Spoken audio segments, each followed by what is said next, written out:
নমস্কার। রাজনৈতিক ও যুদ্ধের খবরের আপডেট পেতে ওয়ার্ল্ড নিউজ বাংলা চ্যানেলটাকে সাবস্ক্রাইব করে রাখুন। গত বুধবারের ঘটনা। অভিযোগ, খানাকুলের হেলান এলাকায় বিধানসভার বিরোধী দলনেতা শুভেন্দু অধিকারী গাড়ি লক্ষ্য করে ছোড়া হয়েছিল ইট। তবে সেই ইট লক্ষ্যভ্রষ্ট হয়। গাড়ি থেকে নেমে আসেন শুভেন্দু অধিকারী। এবার সেই ঘটনায় খানাকুল থানায় অভিযোগ জানালেন। খানাকুলের বিজেপি বিধায়ক বিরোধী দলনেতার নিরাপত্তা নিয়ে প্রশ্নও তুললেন তিনি।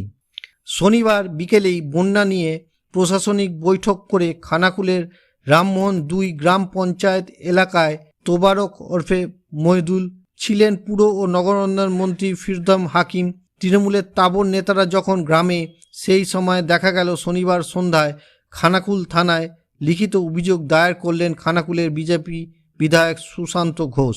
তিনি জানান, গত বুধবার শুভেন্দু অধিকারীকে লক্ষ্য করে ঢিল ছোড়া হয়। সুশান্ত বলেন, মানস ভূঁইয়া এখানে নাটক করছেন। প্রতি বছর বর্ষার আগে এখানে কাজ হয়, কবে এবার কোনো কাজ হয়নি, সব ভেসে গেছে। হাজার হাজার কৃষকের ফসল ভেসে গিয়েছে। ওরা নাটক করছে। খুব ভাগ্য ভালো যে এখানকার মানুষ ওদের ঘিরে ধরেননি। এখানকার মানুষ প্রচণ্ড সহনশীল। মানুষ ক্ষেপে আছে।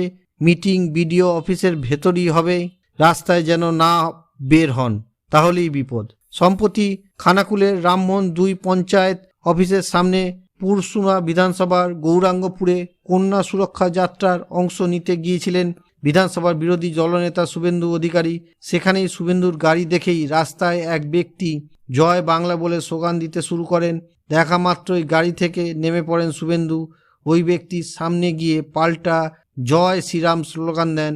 সেই ঘটনায় বিধায়ক সুশান্তর দাবি, শুভেন্দুকে ওই দিন ঢিল ছোড়াও হয়েছে, তাই আজ তার জন্য অভিযোগ দায়ের করলেন তিনি। ভিডিওটি ভালো লাগলে লাইক করুন, শেয়ার করুন এবং সাবস্ক্রাইব করুন ওয়ার্ল্ড নিউজ বাংলাকে। নমস্কার।